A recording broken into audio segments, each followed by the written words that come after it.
is Tuesday, January 9th, 2024, and it is 10:30 a.m. and you are at a Wausau Waterworks Commission meeting for the City of Wausau. Welcome. We have a full slate of folks present. We make quorum and everyone's here.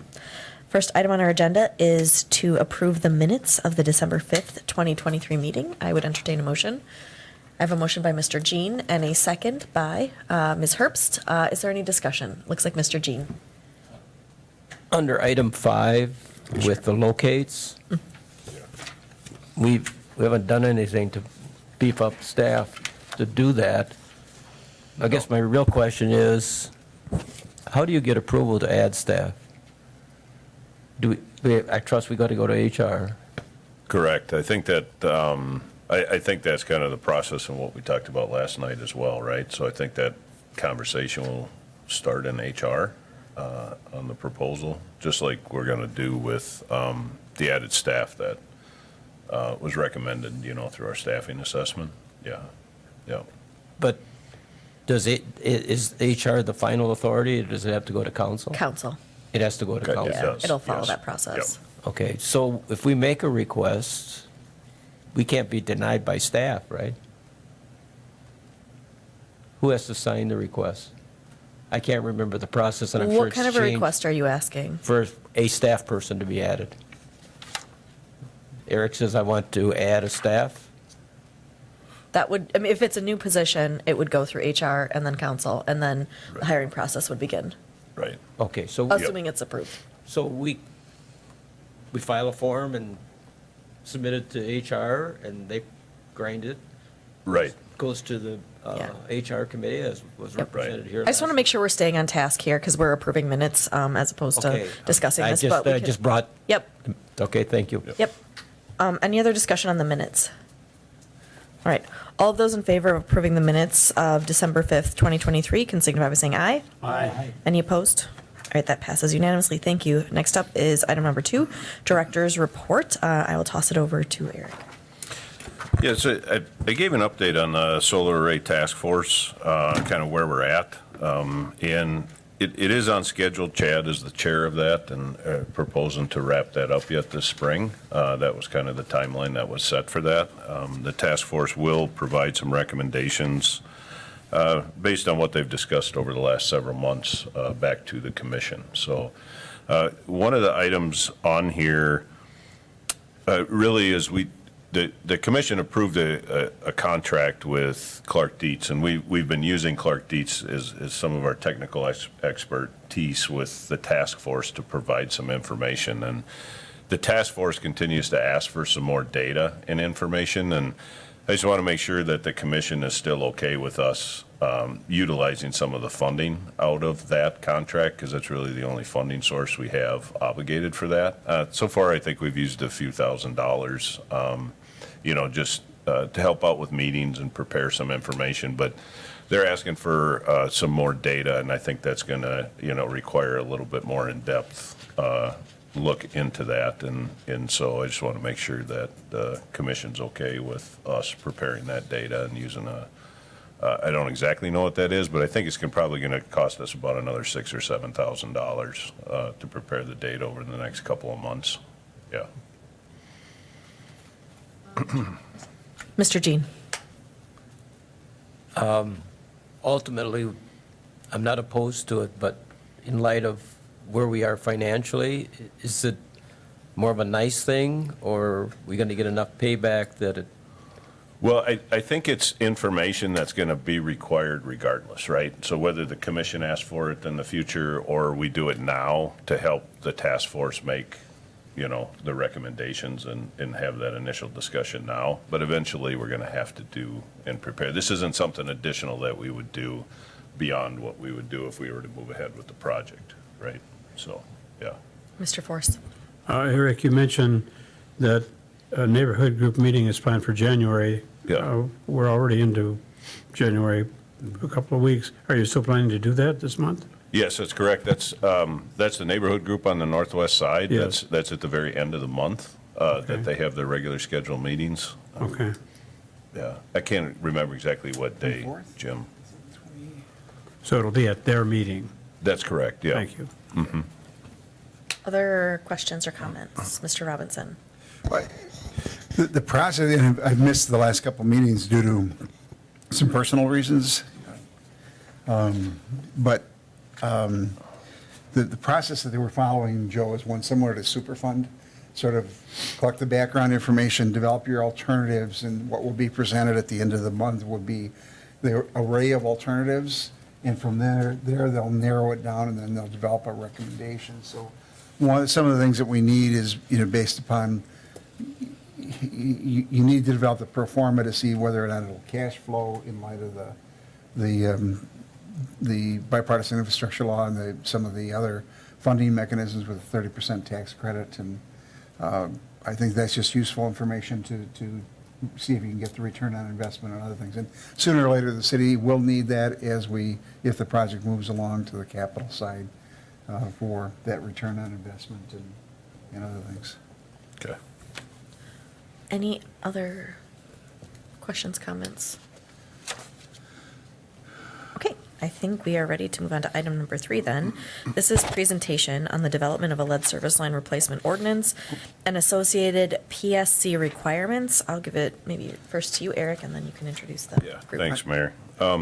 So, the state of Wisconsin was selected to work with the lead service line replacement, the lead service line accelerator program through the EPA. Wausau has been working with the consultant hired by EPA. They're online with us now. And as you know, we've also had iterations of a proposed mandatory lead service line replacement, right? And so part of that is some requirements moving forward if we want to use user rates and some other things. And that's what Horsley Witten is here to speak about, give a presentation on the work that's been done. And then also the benefits, and then the kind of walk through the process for the lead service line replacement ordinance and that allow you to ask questions and have just a bit more information as we move forward through this process to make a determination whether an ordinance will be in place in the next few months or not. So with that, I'll turn it over to Horsley Witten. Gemma, if you can hear us, hopefully, and yeah, thanks for coming. Thanks for, yeah. Can you hear us? We certainly can. Excellent. I'll have Nick Cohen from the Horsley Witten Group start us off. Great, thanks, Gemma, and hopefully you guys can hear me as well. Just want to make sure since I'm in a different room from Gemma. Yes. Okay, great. So I'm Nick Cohen. I'm a senior environmental planner with the Horsley Witten Group. As Eric mentioned, we are contractors to EPA, working with Wausau in the lead service line replacement accelerators program. We are working with our colleagues from ERG, which is another consulting firm. You don't need to worry about the names, but just you'll hear us reference the contractors and our different firms. We're 2 firms working as one contracting team with EPA. And it's important to note that we are EPA contractors. We are not EPA employees ourselves. So we're in a technical assistance role, working kind of in concert with EPA, but not ourselves EPA employees. So that's an important distinction to just mention off the bat. The program Eric mentioned provides technical assistance to 10 water systems in Wisconsin to advance lead-free water systems and provide lessons for other Wisconsin water systems and systems really throughout the country around lead service line replacement efforts broadly. So just wanted to give that brief overview so you understand kind of where we're coming from. Our technical assistance can cover work related to the inventory, work related to replacement planning like ordinances, which we'll be talking about today, and also cover work related to community engagement around lead service line inventory and replacement efforts. It's important just to emphasize as well that the technical assistance is certainly not intended to replace any work that Wausau might be doing already. We really think of ourselves as trying to just augment work that you guys already are doing, and certainly in Wausau's case, doing a lot of work around lead service line replacements anyway, so we just are in a supportive role. As I mentioned, we are EPA contractors, so we're not here to advocate for any local policy in particular or try to impose any policies or any additional regulatory requirements. And our technical assistance doesn't supersede any of Wausau's existing processes for implementing ordinances or legal review or anything like that. So it may go without saying, but I just want to make that clear so that folks don't think we're coming in to try to impose any policies in Wausau. Our our goal really is to just provide that technical assistance. And in that context, we've been working with Eric and Tegan over the last few weeks and months to just provide some input on the ordinance that you all are working on. So the idea there is to share practices we've seen from other communities, provide clarification on regulatory requirements that exist outside of Wausau, and just share kind of lessons learned that we've seen from other Wisconsin systems. So that's the idea with today's presentation, to just give that overview. As Eric mentioned, we can be available to answer questions, again, within the bounds of that EPA contractor role that I've mentioned. So I hope I'm not belaboring the point, but I just want to make our role clear so that there's no misunderstanding in kind of where we come in here. I think with that, I'll turn it over to Gemma, but like I said, we're happy to stay on the line and answer any questions once we go through the presentation to provide that context and best practices we've seen from other communities. So with that, enough of the caveats for me, and I'll turn it over to Gemma to go through the presentation. Thank you very much. Great, thanks, Nick. My name is Gemma Kite, and I'm a senior environmental engineer with the Horsley Witten Group. I also do want to take a moment to introduce a few other members of our team that are virtually participating today. I'm not sure if you can see our video, but we are on video, so we'll just show our faces quickly. First up is Janet Cherry. She is also a senior environmental engineer with the ERG Group. She has been helping our Wisconsin communities navigate the lead service line replacement funding requirements. So she has a very important job. And we may ask her to contribute to today's discussion if there are any questions related to funding requirements. I'm also joined by Jane Esty, who is a lawyer and professional engineer with the Horsley Witten Group. She has also been assisting us with ordinance review and development across our Wisconsin communities. And she'll be mainly in a listen-only mode today. And finally, we also are joined by Mark Briggs, who is a senior environmental engineer with ERG. And he's really been our main point person across all of our Wisconsin communities on the lead service line replacement accelerator program. So he has sort of working knowledge of all of the communities that we're working with on this program. And again, he will be mainly in a listen-only mode for today's meeting. So as Nick mentioned, we're here to provide background information on mandatory lead service line replacement ordinance. Let's get started. Next slide, please. So what are lead service lines? Lead is a pliable material that was used to transport water in the United States for centuries and was continued use until 1986. In 1986, the U.S. Environmental Protection Agency banned its use in water service lines. Service lines are the sections of pipe used to connect homes or other properties to the water mains. Lead can leach from these service lines into tap water. Lead can enter drinking water through pipes that are called lead service lines. In most communities, lead service lines are partially owned by the water system and partially owned by the customer. In Wausau, the service line between the customer's meter to the curb stop is owned by the customer. Typically, we call this the private side lead service line or the customer side lead service line. And then the service line between the curb stop and the water main is owned by Wausau Waterworks. We typically call this the public or utility side. Leaching of lead from water service lines is likely the source of significant percentage of the lead found in the blood of citizens in some Wisconsin cities and towns. There's an estimated 6 to 10 million lead service lines that serve water to properties and communities across the United States. In Wausau, there are an estimated 8,000 private side or customer-owned lead service lines and an estimated 2,500 public or utility-owned lead service lines. In Wausau, there was no formal policy or ban on the use of lead. However, there is evidence through records that indicate lead was no longer used in the mid-1970s. Next slide. This is just a schematic of what I just discussed in terms of the ownership of the service line. So again, just showing you that in Wausau, the service line between the customer's meter to the curb stop is owned by the customer, and the service line between the curb stop and the water main is owned by Wausau Waterworks. Next slide, please. So why do we need to remove lead service lines? There are two main reasons why we need to remove them. The first that we'll highlight is health. Identifying and replacing lead service lines is an important way to reduce exposure to lead in drinking water. We do understand that lead is a concern in Wausau, given how many estimated lead service lines there are in the city. And the second reason that we'll cover is regulatory requirements. These requirements exist both at the state and federal level, and water systems and municipalities must meet these requirements. Next slide. So let's dive just a little bit into the health reasons. There is no safe level of lead exposure. When people come into contact with lead, it may enter their bodies and accumulate over time, resulting in damage to the brain, nervous system, red blood cells, and kidneys. Young children, infants and fetuses appear to be particularly vulnerable to harmful effects of lead. A child's mental and physical development can be irreversibly stunted by overexposure to lead. And mothers who have had exposure to lead in the past may store lead in their bones. Lead may be released from bones during pregnancy and lactation. Next slide, please.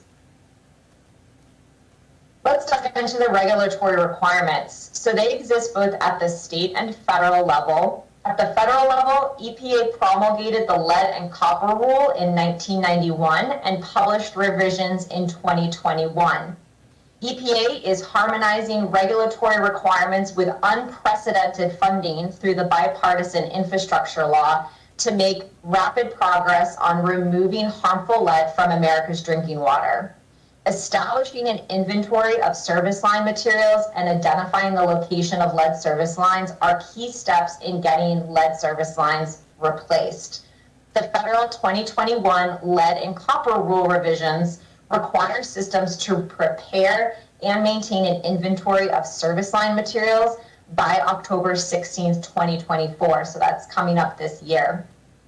Lead and copper rule improvements is a draft rule that has just come out in draft form. And it does include requirements for replacing a percentage of lead service lines in the system every year.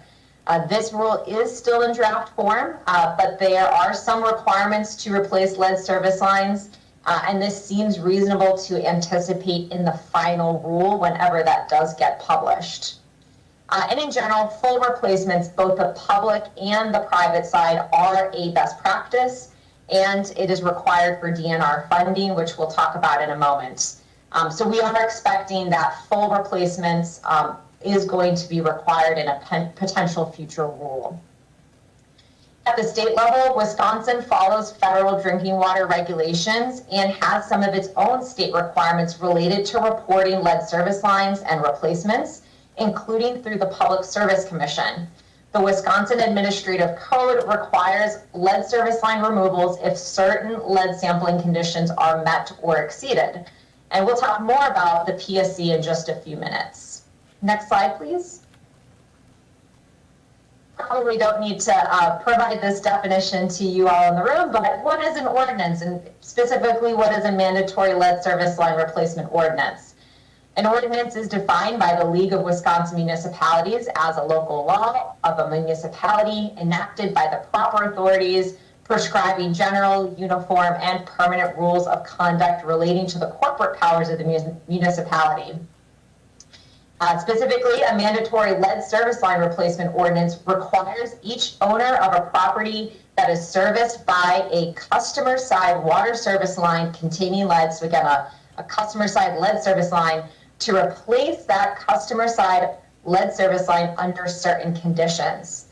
Ordinances can be written with different responsibility for owners, tenants, renters, water systems, etc. Ordinances also typically describe water system responsibilities and processes for customer side replacements in different situations, such as when the system is replacing its side or the public or utility owned side of the lead service line, when only the customer side has lead, and or replacing customer side and the system side in coordination. So all of these things can be incorporated into a ordinance. Next slide, please. So why are Wisconsin communities passing a mandatory lead service line replacement ordinance? Really can serve as a mechanism to overcome issues of ownership and access. Ordinances can address the issue of utility access to private properties for the inspection of service lines for lead after providing adequate notice to the property owner. Addressing these types of issues in an ordinance is likely to increase lead service line replacement. Another reason is that replacement of only a portion of the lead service line, such as only on the public side, is referred to as a partial lead service line replacement. The weight of evidence indicates that partial replacement often causes tap water lead levels to significantly increase for a period of days to weeks or even several months. So mandatory ordinances can reduce partial replacements by requiring replacement of the entire service line. And again, full replacements, both the public and private side, are not only a best practice, but they are required for DNR funding. And we believe that this will likely be required in a potential future federal rule once it's finalized. Ordinances can establish a process for the identification of customer-side lead service lines and provide guidance for the timing of replacements and coordination with utility-side lead service line replacement. So this can help reduce the length of time between when the system removes their utility-side lead service line and when customers replace their side of the lead service line, again, helping to avoid exposure to lead. And one of the biggest drivers for why communities are adopting lead service line mandatory replacement ordinances is related to funding. Next slide, please. Recognizing the need to provide municipalities financial tools to accelerate the replacement of lead service lines, the state legislature passed Wisconsin Act 137 in 2017. This act permits utilities and municipalities to provide financial assistance to private consumers for the purpose of replacing private lead service lines. So Wisconsin municipalities that receive funding through consumer water rates approved by the Public Service Commission and that have customer-side water service lines that contain lead are eligible to apply for approval from the PSC so that they may use ratepayer funds to provide financial assistance to help customers replace their lead service lines. And the PSC, as you know, oversees and facilitates the efficient and fair provision of quality utility services in the state. So in order to receive this approval from the PSC to use ratepayer funds, municipalities must pass an ordinance that outlines their general approach to implementing Wisconsin Act 137. And this ordinance is submitted as part of that application to the PSC. And again, as a reminder, I've said this a couple times, but participation in the Wisconsin Act 137 does require all LSLs, all lead service lines to be replaced. So full lead service line replacement, both on the utility side and customer side. And additionally, the Wisconsin Department of Natural Resources, DNR, in collaboration with the Department of Administration and the Public Service Commission, established the private lead service line replacement program to assist municipalities in their efforts to replace private lead service lines. Some of the funding for lead service line replacements on private property will be awarded as principal forgiveness, which means no debt is incurred on behalf of the municipality for these funds. Any municipality that has reported private lead or galvanized service lines needing replacement to the PSC will be eligible to apply for this funding. A municipality's eligibility for principal forgiveness is based on a priority scoring system as well as additional criteria such as project type. So municipalities will receive 10 extra points for having enacted an ordinance that requires each owner of a property that is serviced by a customer-side water service line containing lead to replace that lead service line. So again, if you're seeking funding from DNR, an ordinance enacted will provide you those extra 10 points. Next slide, please. There are additional requirements that the municipality should be aware of when they're crafting their ordinance. Per the PSC, the ordinance must require each owner of a premise located in the city, town, or village that is serviced by a customer-side water service line containing lead to replace that customer side service line. PSC also requires all customers in the same customer class to be treated equally.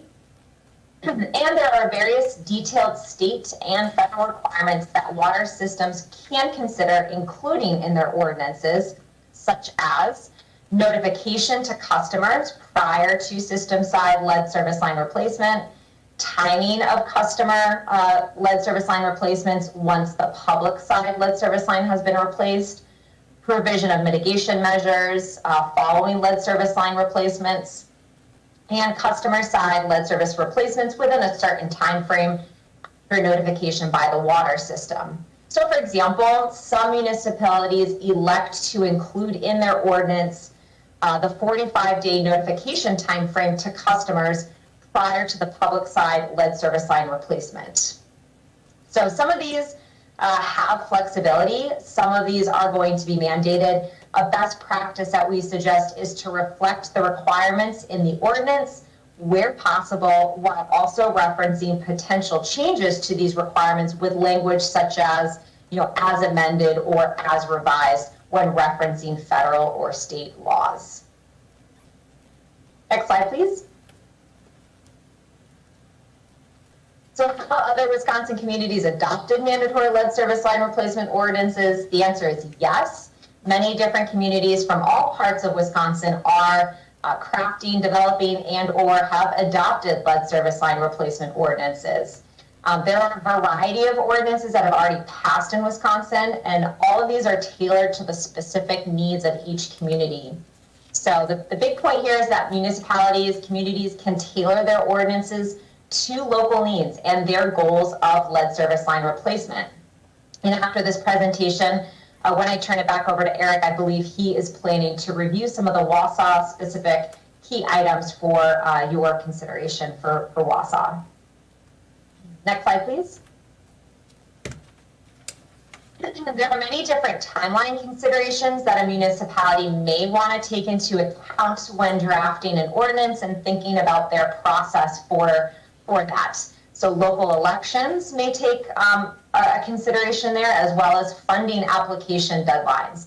These are some of the more common considerations for many municipalities. For example, if a community is seeking PSC approval to use ratepayer funds to pay for lead service line replacement, it will need the following.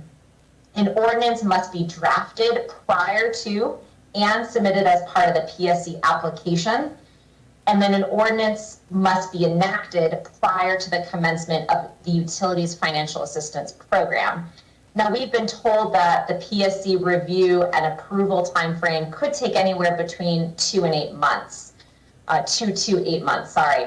So in terms of planning for your process, again, if you're submitting that application, you just need to submit the draft ordinance, but you must be ready to enact that ordinance once the PSC has come back and ready to enter into a financial assistance program. Next slide, please. Another timeline consideration is DNR funding. So if a community is applying for fiscal year 2025, Wisconsin DNR Safe Drinking Water Loan Program Bipartisan Infrastructure Law LSL funding, that's a mouthful, and wants to score the additional 10 points on its application, an ordinance must be enacted prior to June 30th, 2024, which is the deadline for the funding application. So again, if you are seeking to apply for that 2025 DNR funding, then in order to get an additional 10 points, it is important to have that ordinance enacted by that date, June 30th, 2024. Next slide, please. Just a couple more and then we'll wrap this up. So what are the cost implications? Funding, we've heard, is a challenge for many municipalities. Municipalities typically include varying cost and funding information in their ordinances, such as information about responsibilities for payment. There are a lot of loan and grant options that may be able to help address this issue. Again, two potential funding sources for lead service line replacements that I've outlined is the BIL LSL funding through DNR and the PSC approval for use of ratepayer funds. There are other funding options that could be considered as well, such as community development block grant funding, which also may be available for lead service line replacements. Next slide, please. One question we often get on drafting ordinances is, how do these mandatory LSL replacement ordinances address potential private property impacts? So potential private property impacts from LSL replacements, such as from excavation, around landscaping, or structures like retaining walls, are important considerations. There are many different approaches that communities can take to address private property impacts within their ordinances, and municipalities can tailor their ordinances to address property impacts from lead service line replacements the best way that they see fit. So typically, language on private property impacts would be included in project documents, indicating that private property would be restored to pre-existing condition. There are a couple options to include in the ordinance, which include no comment at all, so not addressing private property impacts, and leaving that to discussion to contract or other project documents. You can defer to the contractor, so stating that private property impacts will be addressed by the contractor in general terms, or you can write out a plan to explicitly describe the process, outlining a plan to address any potential private property impacts in the ordinance itself. So there's a couple different options that you can consider there. Next slide. So that concludes the background information on a mandatory lead service line replacement ordinance. Again, we're happy to take any questions on the information we've just presented. As a reminder, not to belabor it, but we are EPA contractors. So as such, we are not here to advocate for any local policies or impose any additional regulatory requirements. And our technical assistance does not supersede Wausau's ordinance process or legal review. Well, So Eric, I'll turn it over to you, and you can help facilitate any questions if there are any. perfect. Thank you so much. I think this was a really great presentation that will help the community understand too. Anyone on this commission have questions? Mr. Force. Yes, good presentation. You mentioned many other Wisconsin communities enacting lead service line ordinances. Are there any that are farther along than we are? Are there any lessons to be learned for us? Yeah, that's a great question. I'll start, and then I'll turn it over to Nick and others. So we've heard that there's one community that has submitted for PSC approval for using ratepayer funds. And as obviously as part of that application, they had to submit their draft ordinance for review. So we know there's one community that's going through that process, and we hope to learn from the PSC based on their review of the ordinance, if there's any sort of lessons learned that we can share out to other communities. And we also are aware of a couple communities that already have an ordinance enacted, and not sure, Nick or others, if we have any specific lessons learned that we could share with Wausau today. Sure. Yeah, just to add a little more detail, there are several, many I should probably say, systems that have ordinances in place going back, I'd say 3 to 5 years, I think is when most of them come from. And those are out there and available now. DNR has a helpful PDF I think we've shared with Eric. If we haven't, we can share it again, with several of those example ordinances from systems and municipalities that already have those ordinances in place. I know a couple of those are currently kind of reopening their ordinance process because many of those ordinances were drafted before the updates to the lead and copper rule that Gemma referenced from 2021. So there's a few little tweaks they're making, which is kind of one lesson. Given that Wausau doesn't have an ordinance already in place, it's an opportunity to kind of incorporate some of those specifics and best practices, many of which Gemma went through. And I think one thing to point out is with the updates to the lead and copper rule and with the funding updates, finding a balance between including those details in the ordinance and not kind of tying yourself to current funding or current regulatory requirements, I think is a key piece. And I think Gemma kind of referred to that several times, which is, I think, just a good best practice to keep in mind but somewhere between flexibility and not having no details. You want to kind of find that nice balance. And I think the examples that are out there tend to do that and tend to be an approach that we've heard has been successful for municipalities with going through this process. Thank you. Other questions or comments?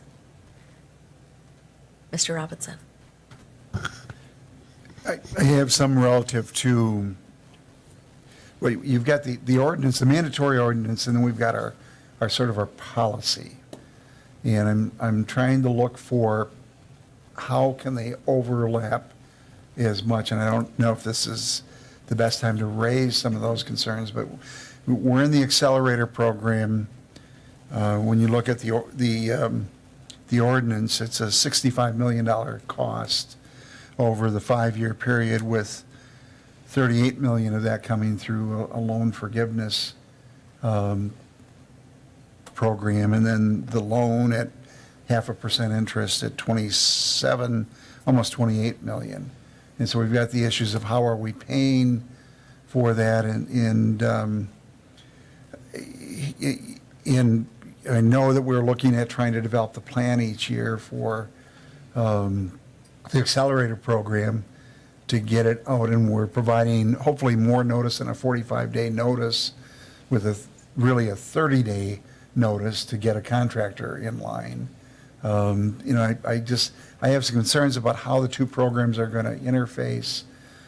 We also allow in the ordinance a deferral up to 3 years for doing the private side work, and that, given the presentation that if you replace the public side, not the private side, you're actually increasing the potential short-term exposure to lead.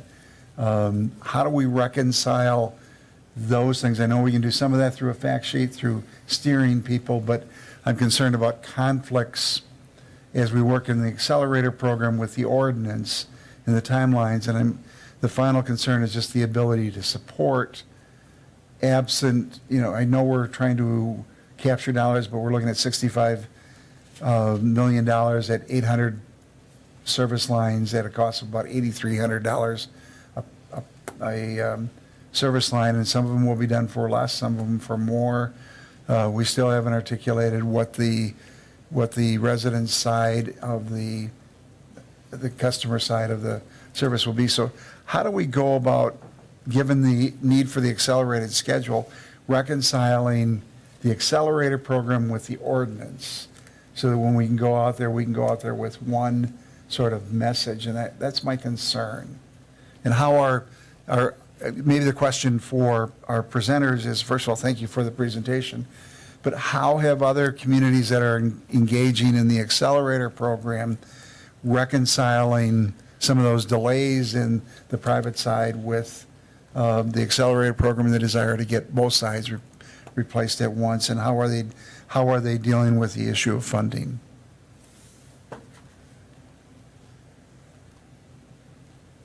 Nick, do you want to start with that one? Yeah, I can start. Sure, yeah. I think that's probably one of the most common questions we get.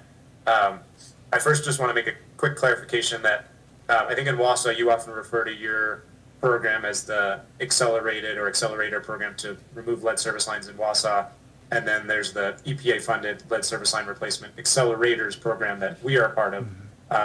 That's the technical assistance to 10 communities. So I just want to make sure for folks listening that we're talking about, I think, two different programs that overlap that both use the term accelerator, which can get confusing. So I think that's just one thing I want to just make sure everyone's on the same page about, unless I'm misinterpreting the question. In terms of funding, I think many systems put in their ordinance a reference to funding availability or funding programs and refer to it as consistent. The mandatory replacement shall be consistent with available funding or as available funding, to kind of tee that up. Many of the systems that are kind of reopening their ordinances, I think, are doing it partially for that reason, because of the unprecedented funding and new requirements as part of that. And it comes back, I think, to trying to find the balance between including information in your ordinance about the funding program, so it's not just kind of generic, but perhaps not tying yourself to specific nitty-gritty details of funding today, because the ordinance in theory is going to would apply today, tomorrow, next year, the next few years. And so what we've heard from PSC is that there's a need to try to have information in your ordinance about your funding program, but that every single detail doesn't need to be in there, so you're not kind of stuck. If you get this amount of principal forgiveness this year and next year it's slightly different, that could be confusing or make the ordinance complicated if those numbers change year to year. So I think it comes back to that balance of providing some information in the ordinance about funding without it being tying you together. And I see Janet turned her camera, and I know Janet probably has way more details on the funding specifics than I do. Yeah, I'll add a little more. Good morning, Eric, Mayor, and Council.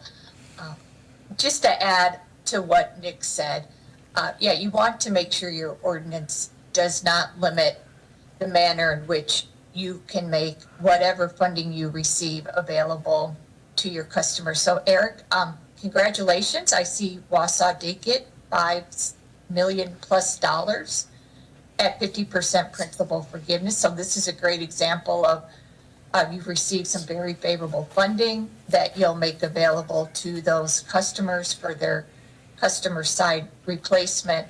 And I think you just have to be careful on messaging. So I think this gets to the some of the concerns on policy. How do you match your ordinance to whatever policies you have? So Eric, was that a census tract specific funding application, or is that citywide? No, that it was census tract specific.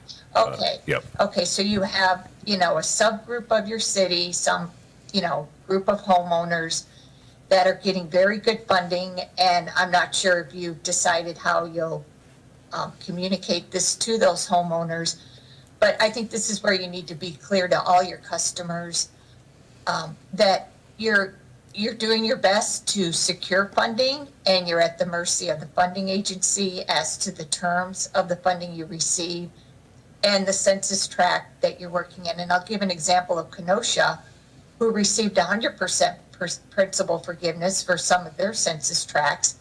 And now they're trying to figure out how do they message out to folks outside that census tract why certain customers are getting the entire customer side replacement done at no cost to the lot owners, property owners, and recognizing future funding may not be as favorable because the next set of census tracts will have a different median household income and other factors that influence how the principal forgiveness is awarded. So I know that's not does not answer all the questions that the council member had, but just being thoughtful on how you communicate to customers and just make it clear Wausau's being a good steward and applying for and receiving funding, and you'll make that available to the customers based on the terms of the funding. So hopefully some of that is helpful as you move forward. I do kind of think that, we do other ordinances similar where we know that some of the funding mechanisms will change. We have fee schedules that we change instead of the entire ordinance. So maybe that's an opportunity to offer that as something adjacent to the ordinance that we consider that we can update more easily. I'm kind of looking at our attorneys. Other questions? Yeah, Mr. Jean. With regard to project planning, we have assessment hearings, which would, and I think when we replace on our side under the project, the private side should be done. And I can't remember the timelines in advance of those hearings, so people are prepared for the assessments and have the same notice for working to replace their side. Yeah, we can look at that. I mean, there, obviously with state law with assessments, we follow that, but as a organization and as a city, we're usually a year ahead of time. you know, because we know what streets and what assessments potentially are coming up. So we're sending out estimated notices or just notifying people ahead of time. And so I think that's a very good point. You know, we have, you know, if, with certain things, we do that. And I think that we can follow some of that with this. I know that, you know, for this year and last year, you know, it's been more focused on just the areas we're replacing. But I think that we're getting to a point now, working with our contractor, CIP, that I think we're going to be doing more general notifications within the city now that the contract is approved, and we're kind of moving forward with that. And so, but I think, yeah, these are great questions and discussions and decision points. I think that the commission, you know, needs to consider as well, you know, like on this timing, like how are we going to do that? Are we going to do public hearings? Are we just going to do information meetings? Are we going to, you know, I mean, the specifics, I think, are some decision points that we need to make. Mr. Robinson. So are we looking at special assessments, or are we looking at loans? Because when you look at the ordinance, it looks like it's a loan and it's funded through a repayment mechanism through the utility rates, which is different than your traditional special assessments for sidewalk, street, and other infrastructure, which creates some Yeah. additional burdens on us from an administrative perspective. And are we prepared to go forward? And, you know, I'm going to wear my other hat, and when you start getting into some of those other fees relative to the failure to pay the water fees, and if they all of a sudden transfer to the property taxes, the county winds up buying that tax roll. I think there are probably some discussions that need to take place on how that system would be designed. And with the Hennepin County case recently relative to the sale of tax foreclosed property, there are some new requirements on counties. So I would strongly encourage, as we move forward and looking at the mechanisms by which we would pay for that we have a dialogue with other affected parties.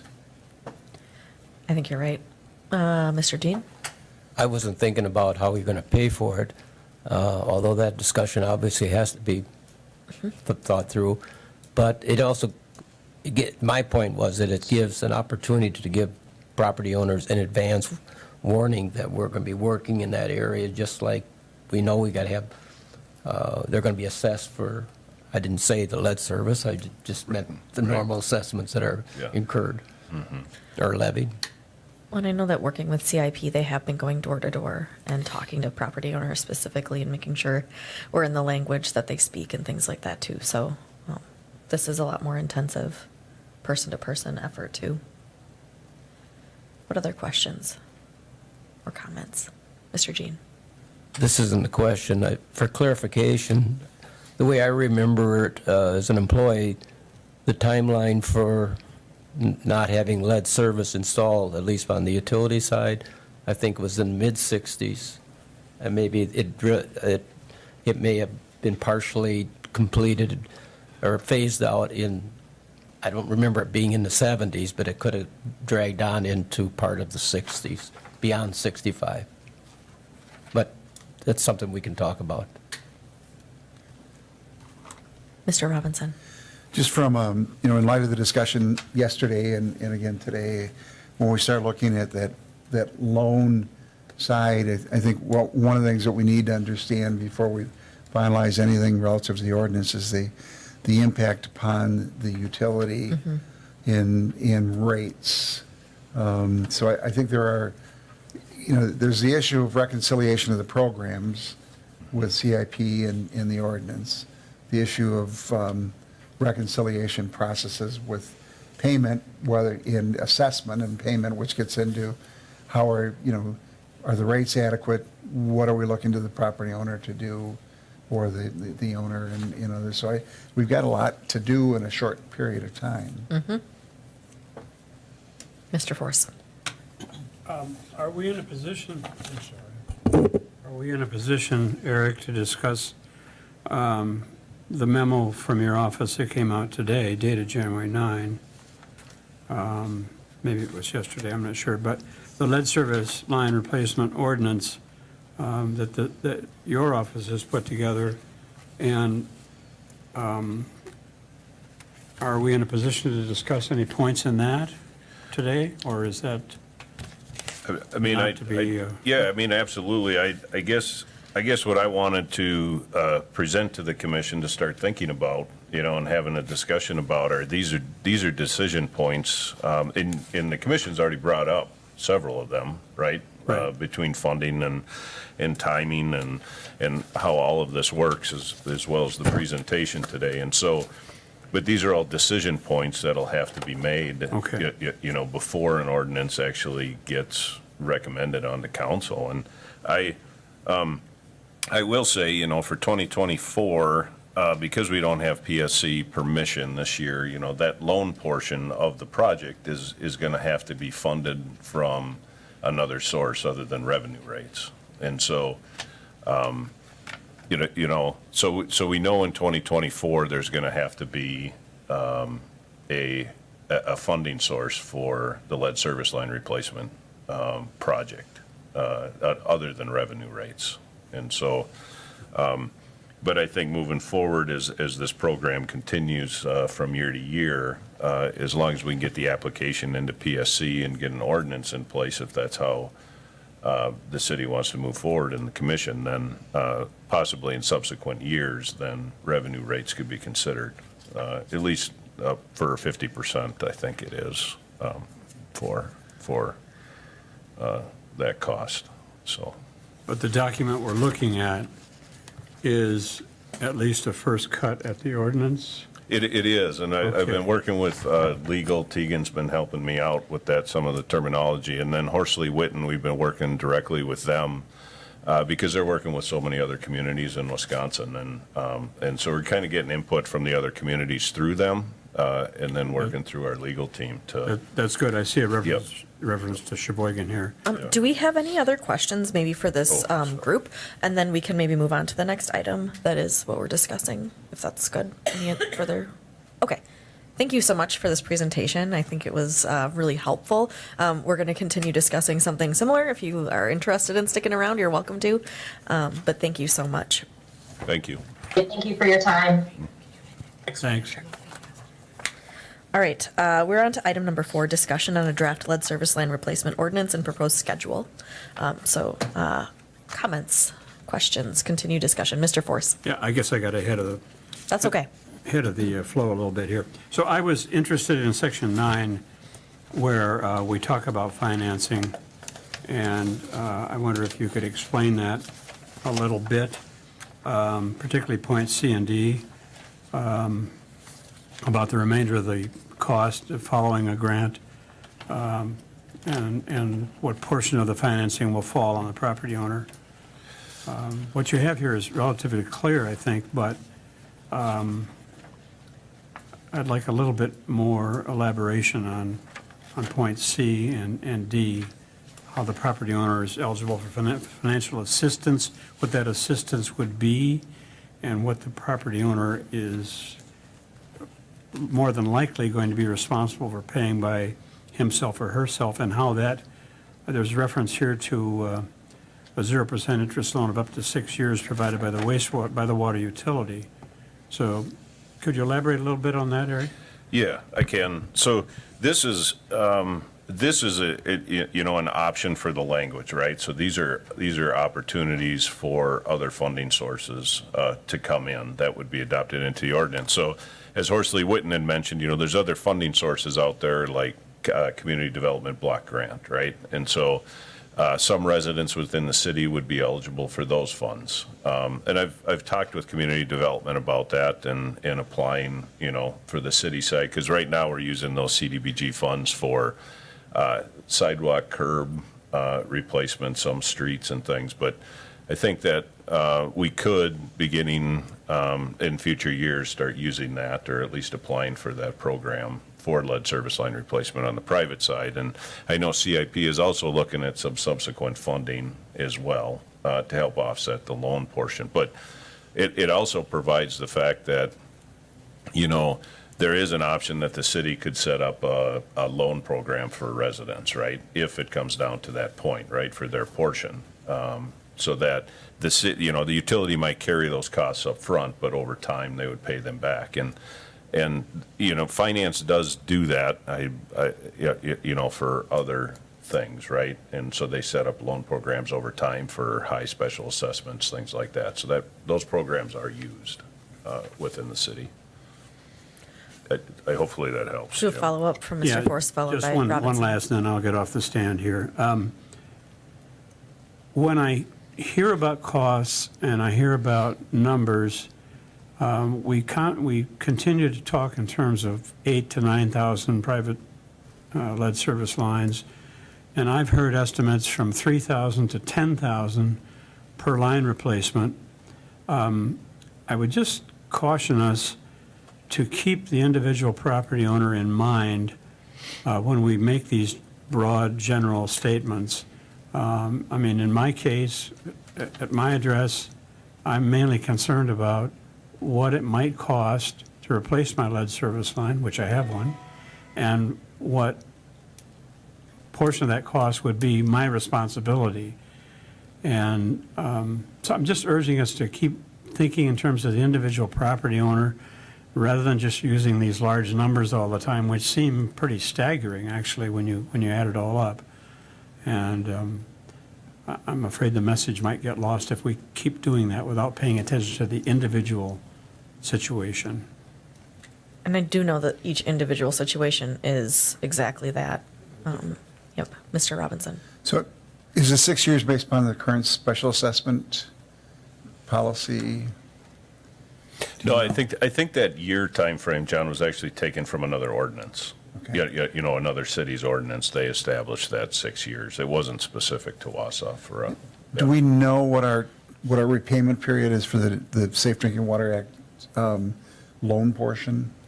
I believe it would be 20 years, I believe, typically for that. So you've got a 20-year loan repayment. It could be less. I think the And city then- could elect to do that.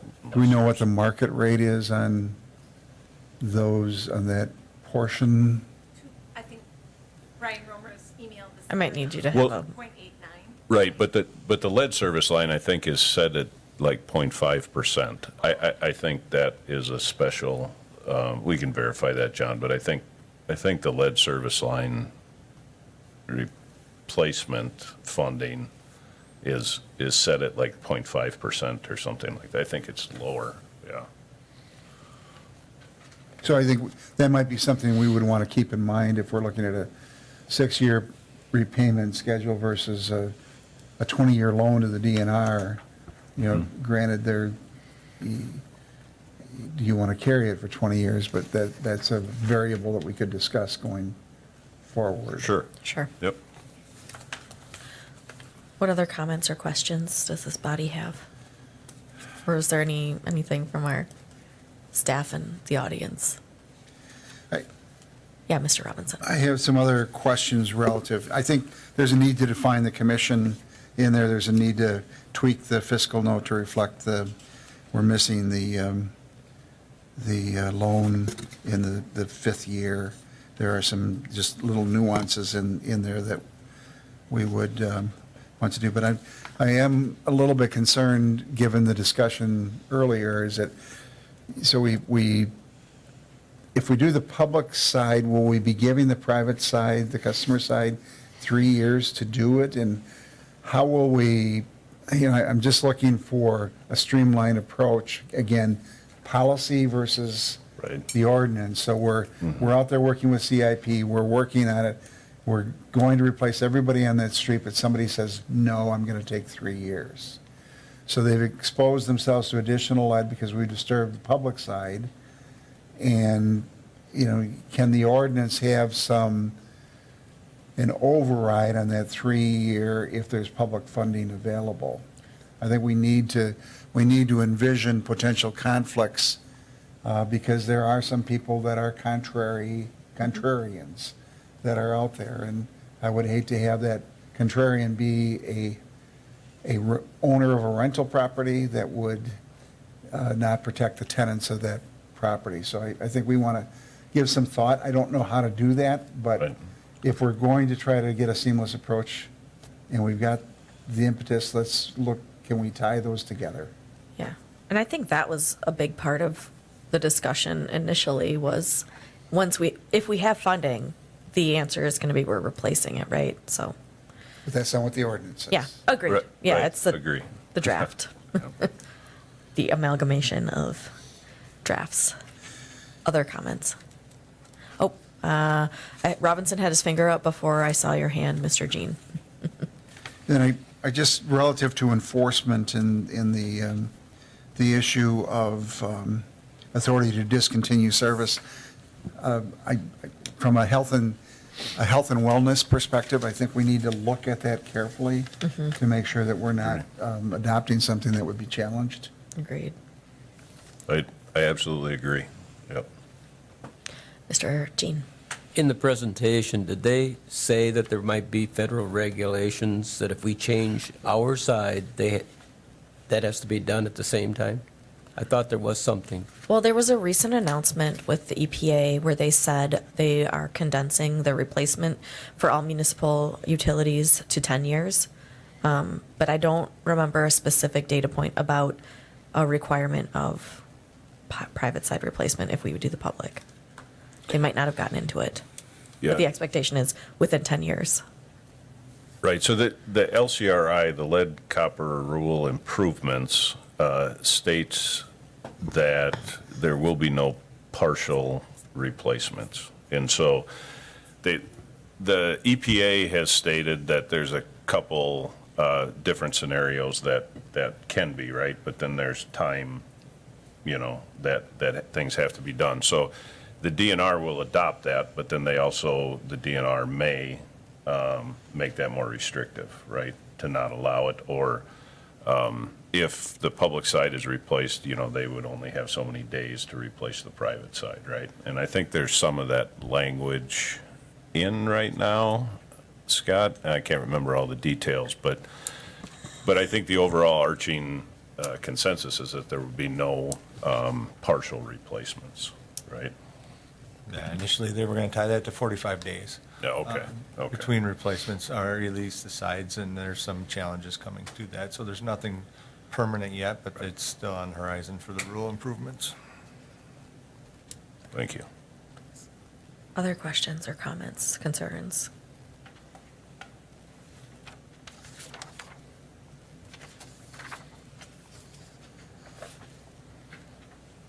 Anyone else in the audience have anything?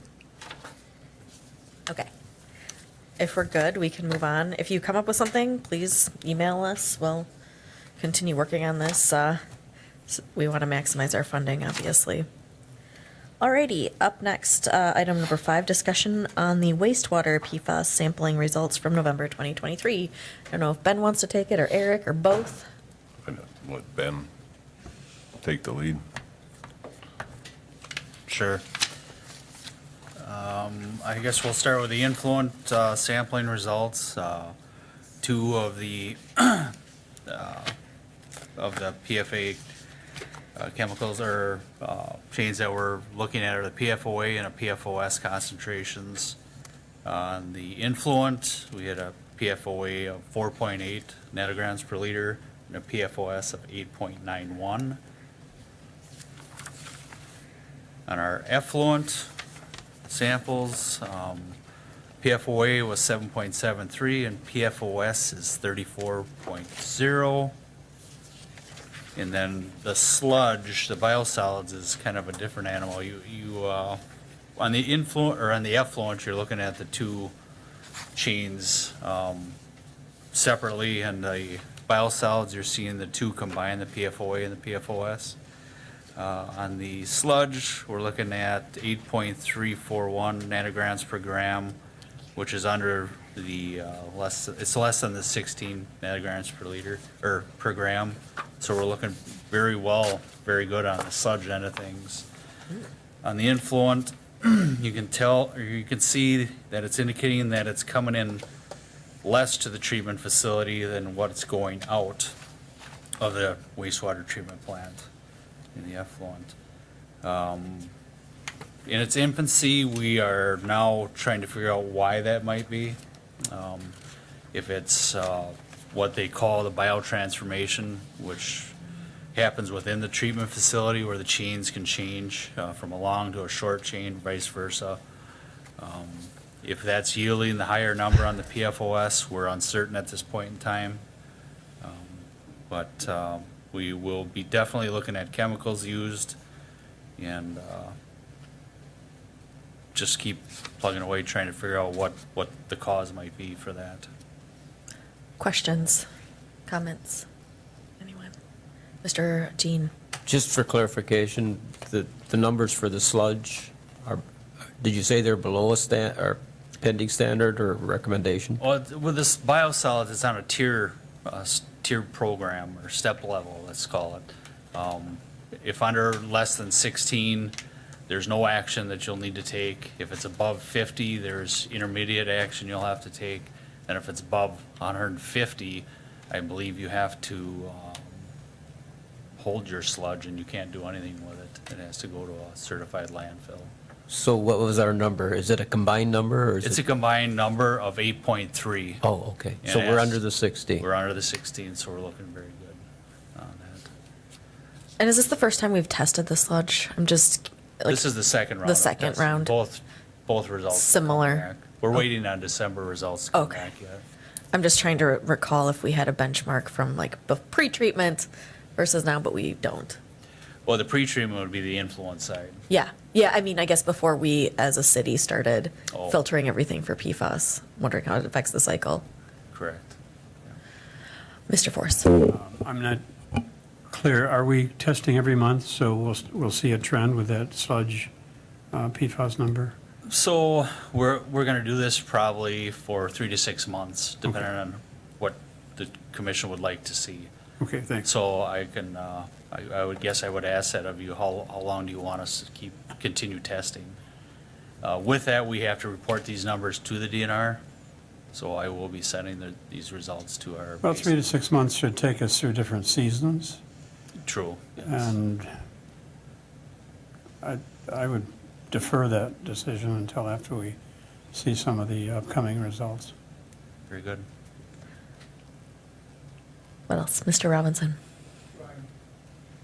The whole issue of biosolids is, where are we? Because the state sort of has a policy, they're sort of looking to Michigan, they're sort of looking elsewhere, they sort of have a guidance, and, you know, it's been a sore point at the DNR's PFAS External Advisory Committee, and even to get them to talk about it, so I think that we don't know where it's going to go. I think some of the farm groups are expressing more and more concerns relative to the level, so I think it's a good thing for us to be sampling, to have that information to share with it.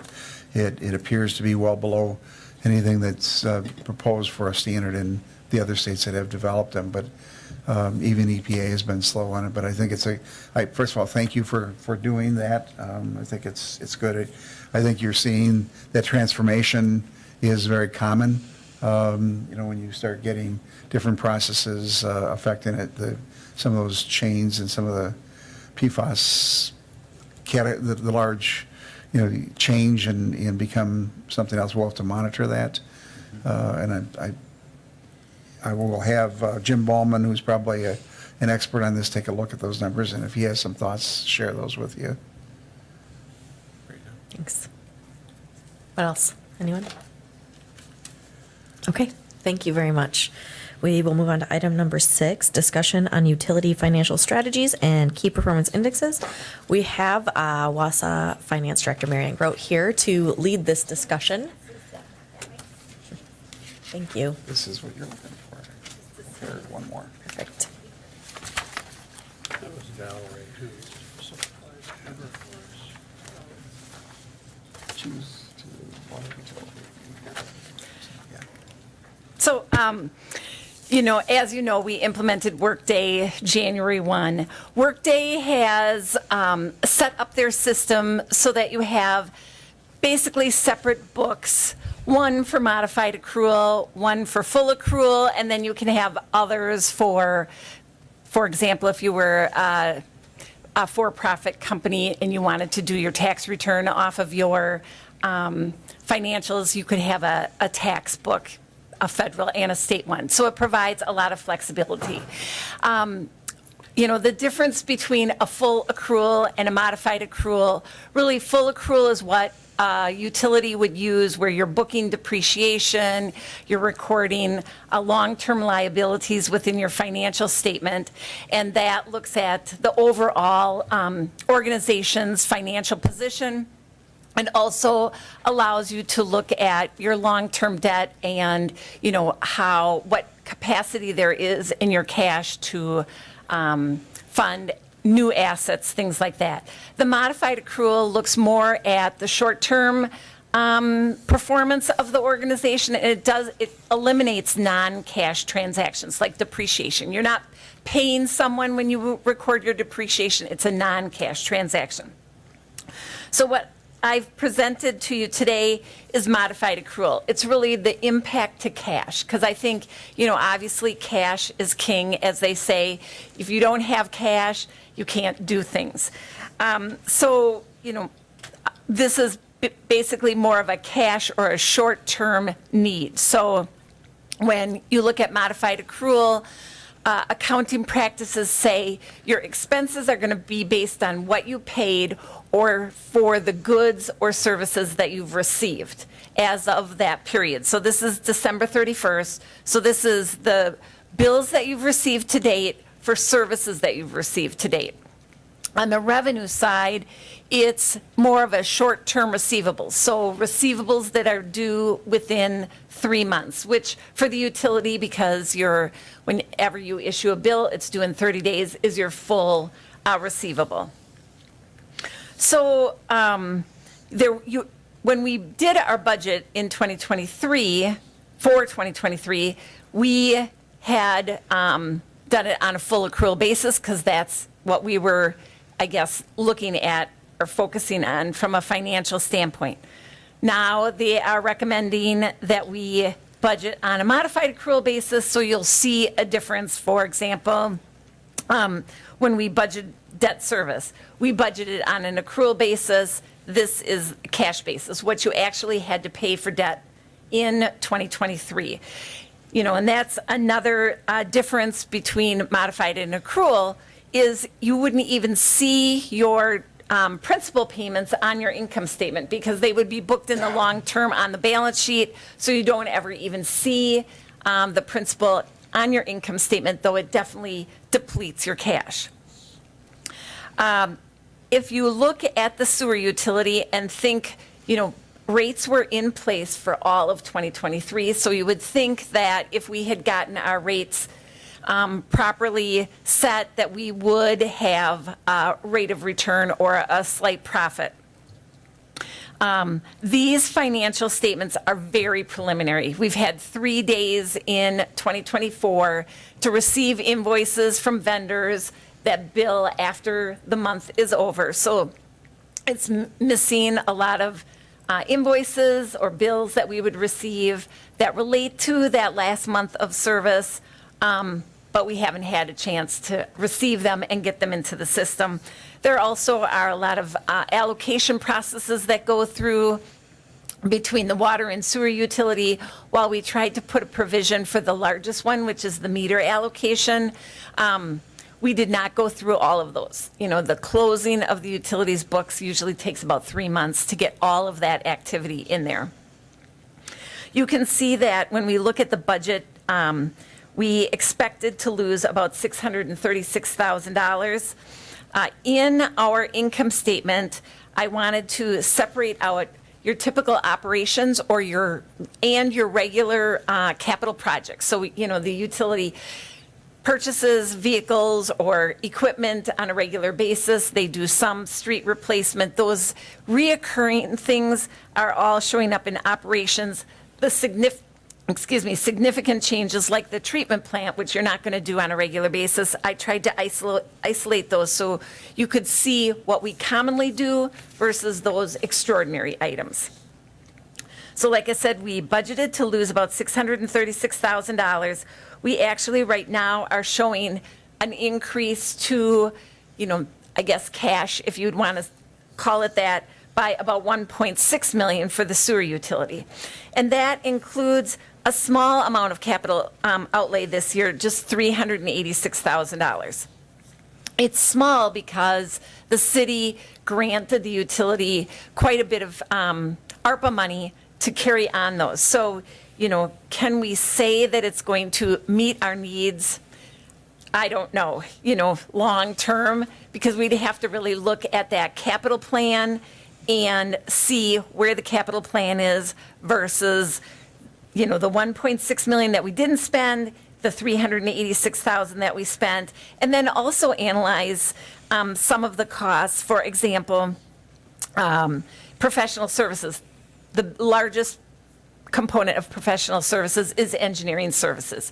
Is $200-some thousand kind of what we would expect on a year, or is that low this year because we were ARPA paid for, some of our professional services, the lead service line, corrosion control. Those are two that come to my mind, in addition to like the screen thing that's in sewer, but whatever. To see how common these expenses are, or are there going to be anomalies in this first year of operation? Another example would be utilities, because I think the contractor was maybe paying some of the utilities in the beginning. I don't really know that for a fact, but I thought I had heard that. And also, like raw materials, did we have more raw materials in that first year of startup versus what we will experience in future years, because you had to, I guess, prime all of the systems. I don't really know what I'm talking about, but I'm just trying to explain that there could be anomalies in your expenses the first year, and we need to review all of those and determine whether this is going to be an ongoing common expense, or if there is some unusual ones, or if we had partial this year because it was startup. But I think, the results for the sewer utility are positive, and, again, we're going to have to overlay our long-term capital plan to see how sufficient they will be for operations for the sewer utility on an ongoing basis, and, of course, wait for the actual closing so that we have all of our expenses in there. Some of the things that, obviously have helped us is interest rates. So, with our redemption funding for debt payments, we're investing those funds because we have to keep them on hand pursuant to our loan covenants. Obviously, 4 to 5% interest rate is getting us a bigger return there than, the 0.16 we were getting 2 years ago, or whenever that was. So I think, the sewer, again, it's had its rates in for the whole year, and so we saw pretty good results. For the water utility, those rates didn't go into effect until July 1. We had budgeted a loss of $2.1 million from a budget perspective, but we, at this point, are showing $708,000 loss. Again, when you look at the capital outlay, it's much higher than the sewer utility. We'll go through that and make sure that everything that could have been charged to ARPA was charged to ARPA on some of these projects. If a work tag, that's what Workday calls them, a work tag, so that it's being allocated to the right program or revenue source. We haven't had time to go through all of those things for year end to see if that is all been done accurately. Again, you'll see that there are some expenses that are different than what we had expected for the budget. Utilities are over in the water utility, and also raw materials is over. Again, analyzing that, we already have, obviously, the 2024 budget in place, but we could make tweaks to the 2024 budget so that we could, better compare on a monthly basis in 2024. And obviously, there were two large projects going on in the water utility, the treatment plant, closing up those project costs, and then the GAC system. So the city borrowed $17.5 million, and you can see that expenses are significantly lagging because we've only had 2.2 of expenses. Again, interest income, because we have those proceeds, is 350,000 in the GAC, and then operations is 119,000. So, next year, I would expect that the outcome would be better. Consumption plays a big part of our revenues each year. Obviously, the rates are one component of that math. And so we don't really know how 2024 is going to be based on not really understanding future consumption. The other thing I just wanted to bring up is the lead service line replacement. One of the things, one tool that the city could potentially have is the use of tax increment financing. Obviously, the Common Council just considered extending the life of TID 6 by 1 year and adopted a resolution in December, I believe it was. The law right now says that you can use those funds for housing stock improvement, for affordable housing, 75% for affordable housing, 25% just housing stock improvement. I had spoke with our bond counsel. They felt that lead service line replacement would meet the eligibility of that 1 year extension. We talked about it at the Finance Committee.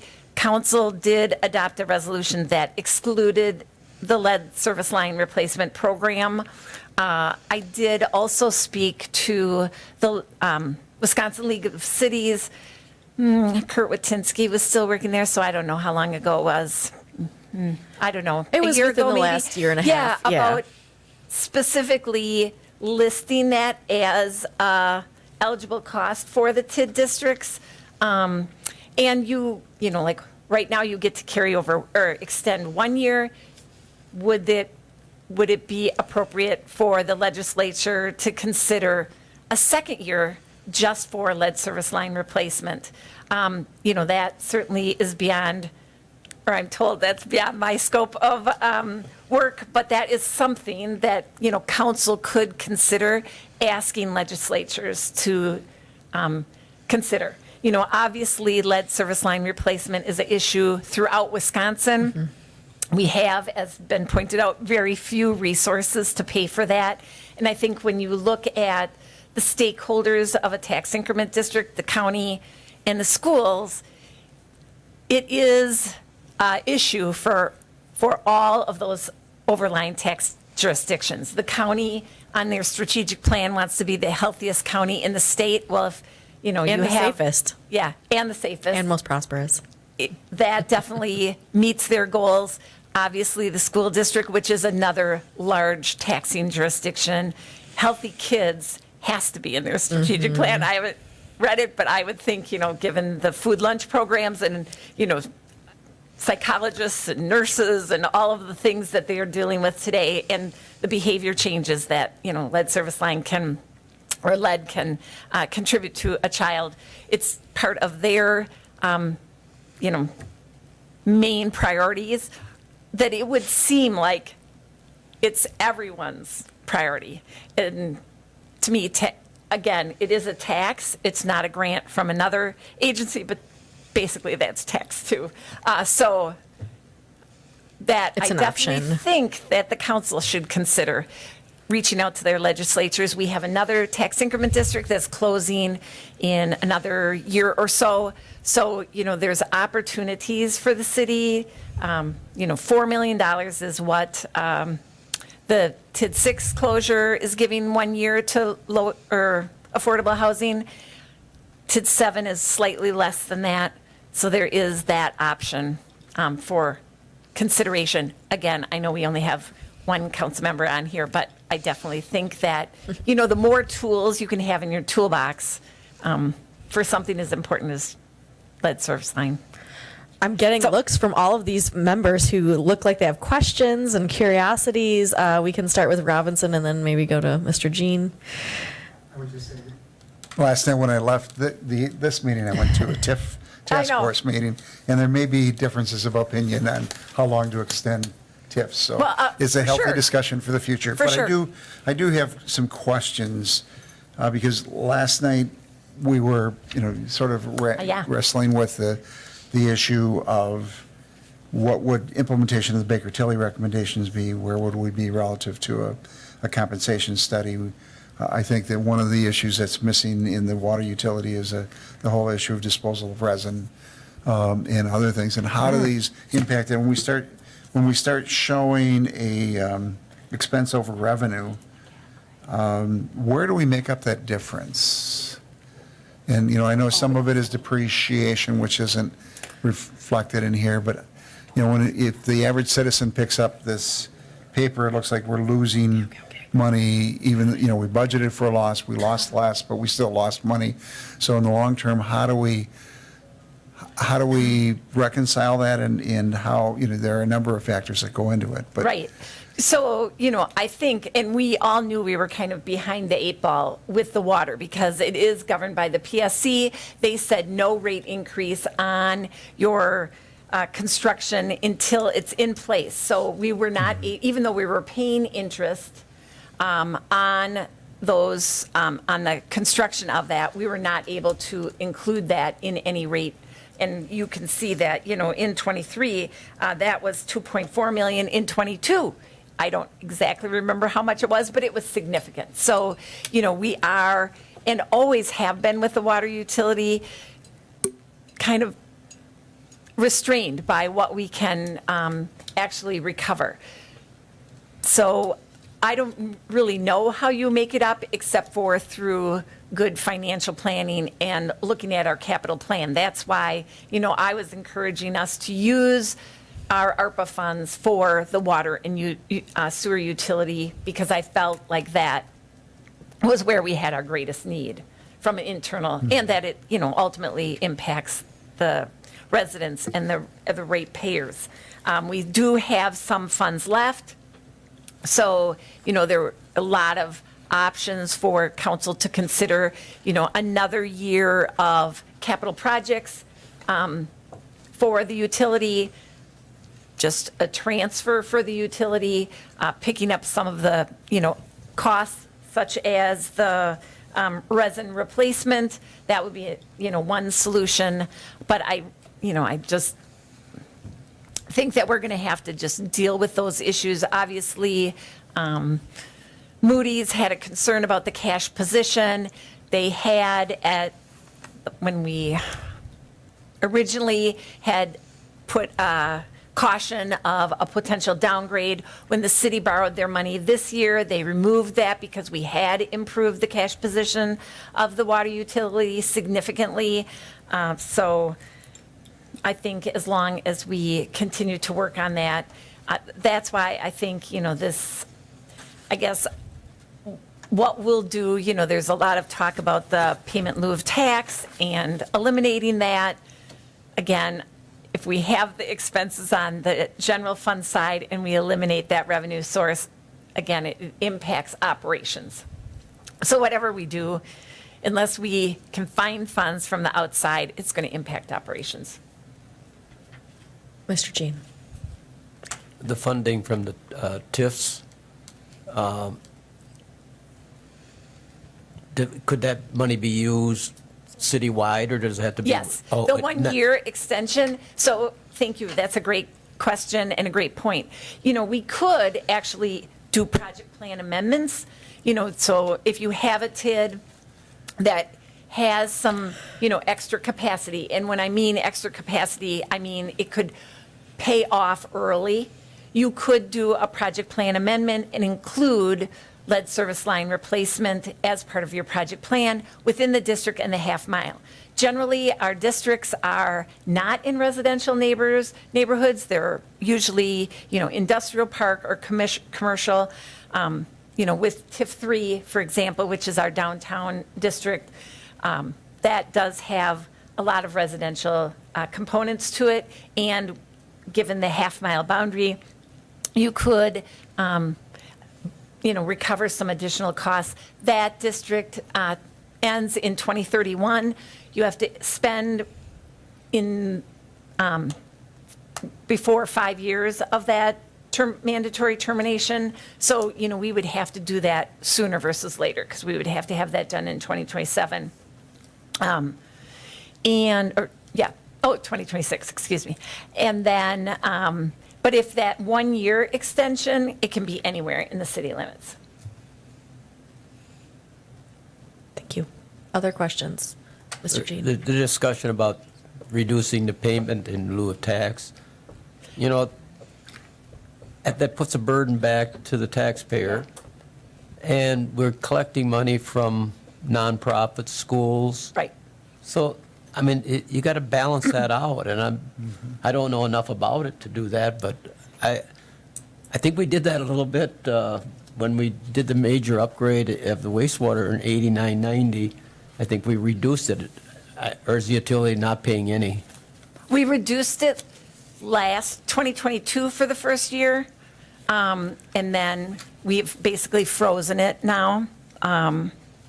So, and, again, if we're going to have the conversation, to me, anytime we're dealing with changes to our financials, if you can step into something, with small changes over time, they do accumulate, but they don't have an impact on one specific year's budget. So, I always try to recommend that strategy rather than, it's like going on a diet. Starving yourself is a little hard. And I do know that we have pilots from other entities that we consider part of the city as well. So it might have an impact in those areas too. Yes. Or at least I can start to hear the conversations happening in that way. Other comments or questions? Eric? Yeah, I think Mary Ann brings up a good point, and I think the commission does too. When we go through the year, I try to bring the capital budget back to the commission as updates, throughout the year because, our capital budget is approved like 6 months before, the following year. And so priorities, we're always adjusting for conflicting priorities, right? Things are coming up, some things we don't do, some things we defer. And so I think this year it may be more prevalent just because, our operations are completely unknown at this point where those are. But I think as we move forward and those priorities come up and if we have to defer projects or change that capital plan, you might see the capital improvement 5-year plan come to the commission more often this year just as some updates. And I think it's important, just like with these financials as we move through the year too, maybe on a quarterly basis or something like that as well, trying to keep an understanding of where those revenues are. Are they maintaining what we're predicting or just to kind of keep an eye on that. So, it's just. Mr. Jean? Somebody always is chirping in my ear, Mary Ann probably knows who it is, about monthly billing. Oh, I don't know who it is. Me too, and it's everyone. But I think maybe we have to think about that a little. Okay. We certainly can. People can pay We have a lot of people who pay monthly now. They just take their bill, divide it by 3, and every month we get, $75, $100, whatever, and we apply it to their account. They have to be paid in full by that next billing cycle. Otherwise, they're considered delinquent. So, they have to kind of get ahead of the game initially.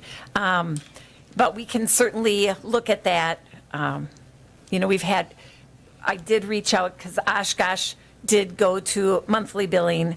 This was, I don't know, a couple years ago, and he was like, well, we made 50% of the people happy and 50% of the people were mad. And there are, more costs associated because you're, sending out more bills, more postage, more staff time. But we definitely could consider that, and,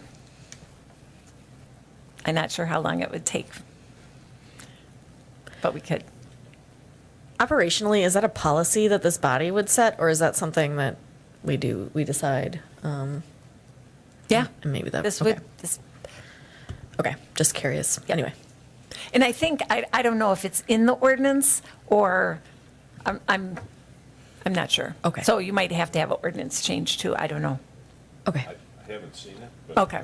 it's not there, so. It's a lot of sneaky. Yeah. Okay. Other questions? All right, thank you, Mary Ann. Yep. All right, last item on our agenda, before we lose anyone else, discussion and possible action on approving principal forgiveness and loan acceptance to the Wisconsin DNR Environmental Loan Fund. Yeah, so, when I was putting this together, I put it on as, as action, commission. It's not necessary to have action right now, but my main reason for bringing this forward is to understand that, staff has worked with, our private partners, and that's Becker Hoppy, Clark Dietz, Donahue, our engineering firms, to apply for projects to try to access some of this new infrastructure funding, right? And these are the projects that were funded with principal forgiveness. And some of them are significant. Some, obviously, the GAC project is already ongoing, so and lead service line is moving forward ahead as well. But there's some clean water fund projects like the Stewart Avenue project, which is a DOT project, and that's going to be starting bid, I think, today or tomorrow.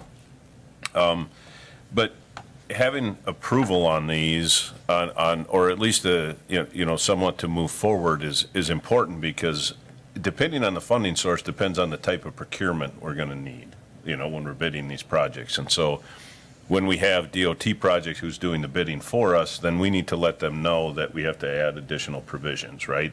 For an example, they use state prevailing wage rates. These funds use Davis-Bacon, right? So they're different, and there's different requirements for that. And so, I had talked with, we had a conversation yesterday with Mary Ann and Ellers, and what we're trying to do, and you might see an email here coming out this week, is that we're trying to get a joint finance and commission meeting together February 13th